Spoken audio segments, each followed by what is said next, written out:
Exit poll के नतीजे कम से कम सामने आ चुके हैं। 8 तारीख को पता चलेगा कि ये कितने एग्जैक्ट हैं, लेकिन कम से कम एग्जिट पोल के जो नतीजे हैं उससे क्या क्या वो कहते हैं और उनसे 3 प्रमुख बातें, 3 निचोड़, जो 3 संकेत मिल रहे हैं उसके बारे में बात करते हैं। सबसे पहले एग्जिट पोल कह क्या रहे हैं। गुजरात में exit poll Bharatiya Janata party को धमाकेदार वापसी का संकेत दे रहे हैं। कह रहे हैं कि भारतीय जनता पार्टी करीब 151 सीटों के आसपास ला सकती है, जो कि बीजेपी के लिए अब तक की गुजरात में उनकी सबसे जबरदस्त परफॉर्मेंस होगी। 2002 के दंगों के बाद नरेंद्र मोदी जब मुख्यमंत्री बने थे, 2002 में बीजेपी जीती थी, तब भी वो 127 सीटें ला पाई थी। अगर वो 151 या 127 से कुछ भी ऊपर लेकर आते हैं गुजरात में, तो ये बीजेपी के लिए एक बहुत बड़ी जीत होने वाली है। कांग्रेस काफी पिछड़ के नंबर 2 पर है। आम आदमी पार्टी गुजरात में जो कोशिश कर रही थी एक धमाकेदार एंट्री की, वो नंबर 3 पर खड़ी दिखाई पड़ रही है एग्जिट पोल के हिसाब से। वहीं अगर हिमाचल की बात करें तो वहां पर मामला थोड़ा टाइट दिखाई पड़ रहा है। रेस थोड़ी क्लोज दिखाई पड़ रही है बीजेपी और कांग्रेस पार्टी के बीच में। कुछ एग्जिट पोल बीजेपी को थोड़ी बढ़त दे रहे हैं, वहीं कुछ कुछ कांग्रेस पार्टी की भी सरकार बनाते दिख रहे हैं, लेकिन दोनों में कुल मिलाकर एक बड़ी जबरदस्त मुकाबला, एक बड़ा क्लोज मुकाबला दिखाई पड़ रहा है। आम आदमी पार्टी का वहां वजूद नहीं दिख रहा। वहीं दिल्ली के अगर एमसीडी चुनाव की बात करें, जिनको बिल्कुल एक राज्य के चुनाव की तरह लड़ा गया था, पूरी ताकत झोंकी गई थी केजरीवाल और बीजेपी के द्वारा, वहां पर आम आदमी पार्टी एक बड़ी बढ़त के साथ एक 150 से ऊपर सीटें लाती दिखाई पड़ रही है। वहीं बीजेपी डबल फिगर्स में दूसरे नंबर पर रहेगी। कांग्रेस को वहां पर भी एक जबरदस्त झटका लग रहा है। अब इन एग्जिट पोल के से क्या निचोड़ निकल के आ रहा है, 3 बड़े संकेत क्या हैं इन एग्जिट पोल से आने वाले राज्यों के चुनाव के लिए और 2024 के लिए, वो मैं आपको बताता हूं, जो मुझे लगता है कि 3 बड़े संकेत है। लेकिन उससे पहले ये भी समझ लीजिए, चेतावनी, वैधानिक चेतावनी के तौर पर एग्जिट पोल अक्सर गलत होते हैं और एनडीटीवी कोई एग्जिट पोल नहीं करता है। बाकी जो चैनल्स, बाकी मीडिया हाउसेस जो एग्जिट पोल करते हैं, उसका हम निचोड़ निकाल के, एक मीन निकाल के आपको बताते हैं कि पोल ऑफ पोल्स क्या कह रहा है। तो संकेत नंबर 1, 27 साल की एंटी इनकम्बेंसी के बाद भी अगर लोगों ने वोटिंग कम भी करी, उनकी कुछ नाराजगी भी है, उसके बाद भी कम से कम गुजरात से यह संकेत निकल के आता है कि भारतीय जनता पार्टी और नरेंद्र मोदी पर लोगों का विश्वास जो है वो अभी भी बना हुआ है।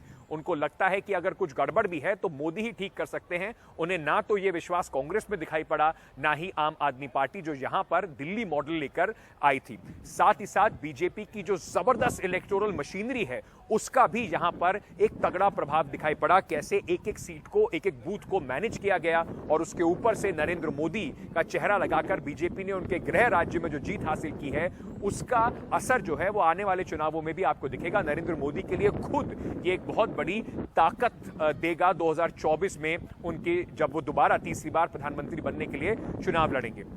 संकेत नंबर 2, कांग्रेस पार्टी अगर जीतती है हिमाचल प्रदेश, तो ये कहीं ना कहीं दिखाई पड़ेगा कि चाहे गुजरात में उन्होंने उदासीनता से चुनाव लड़ा हो, राहुल गांधी की जो यात्रा है उसका कोई असर ना दिखाई पड़ा हो, और साथ ही साथ जो कांग्रेस कहती है कि हम चुनाव लड़ने वाली मशीन नहीं है, तो क्या वो एनजीओ हैं, ये सवाल कांग्रेस को सोचना पड़ेगा। लेकिन कांग्रेस अगर हिमाचल जीतती है तो वहां पर यह बात बिल्कुल साफ है कि हेड टू हेड, यानी कि आमने सामने की टक्कर में अभी भी कुछ जगह पर जहां पर कांग्रेस की जो लोकल लीडरशिप है वो मजबूत है, और साथ ही साथ मजबूत कैंडिडेट अगर वो वहां पर देते हैं और एंटी इनकम्बेंसी अगर होती है, तो कांग्रेस बीजेपी को हरा सकती है। 2019 के बाद यह पहला मौका होगा जब कांग्रेस बीजेपी को रोकने में सफल रहेगी, अगर वो वहां पर जीतती है। इससे कांग्रेस पार्टी के लिए बड़ा संकेत यह है कि जो आने वाले 2023 के चुनाव होंगे, कर्नाटका चाहे हो मध्य प्रदेश, छत्तीसगढ़ और राजस्थान, वहां पर कांग्रेस बीजेपी की सीधी टक्कर होगी। अगर कांग्रेस पार्टी वहां पर अच्छे कैंडिडेट्स दे सके और तो बीजेपी से टक्कर ले सकती है, खास तौर से उन राज्यों में जैसे कि कर्नाटक में जहां पर सरकार बीजेपी की है और एंटी इनकम्बेंसी है। तो कम से कम पिछड़ती वहां पर कांग्रेस नजर नहीं आ रही है। आम आदमी पार्टी का जो डर था कांग्रेस को कि उसे पिछाड़ देगी, वो कम से कम नहीं दिख रहा। तो आने वाले चुनाव में कांग्रेस के लिए प्रिंसिपल ऑपोजिशन की जो जगह है वो बनी रहेगी। संकेत नंबर 3, भारतीय जनता पार्टी की कितनी भी बड़ी इलेक्टोरल मशीनरी हो, चाहे वो बाकी सबसे कितनी भी आगे हो, लेकिन अगर एक स्ट्रॉन्ग रीजनल प्लेयर, स्थानीय सतरप अगर मिल जाता है, तो वहां पर भारतीय जनता पार्टी को मुश्किल होती है।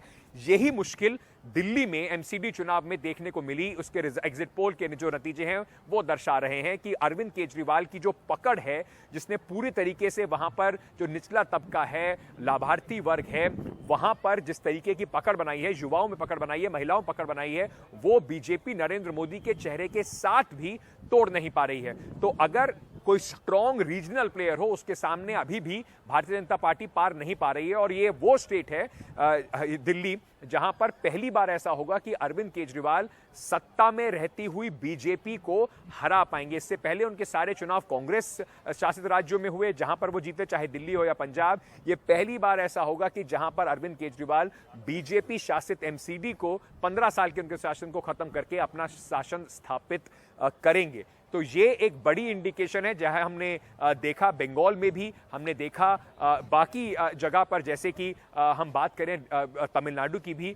तो अगर एक स्थानीय स्ट्रॉन्ग नेता है तो उसके सामने कम से कम अभी जो धार है बीजेपी की और नरेंद्र मोदी की, वो कम वहां पर हो रही है। तो ये है 3 बड़े संकेत। जुड़े रहिए एनडीटीवी इंडिया के साथ।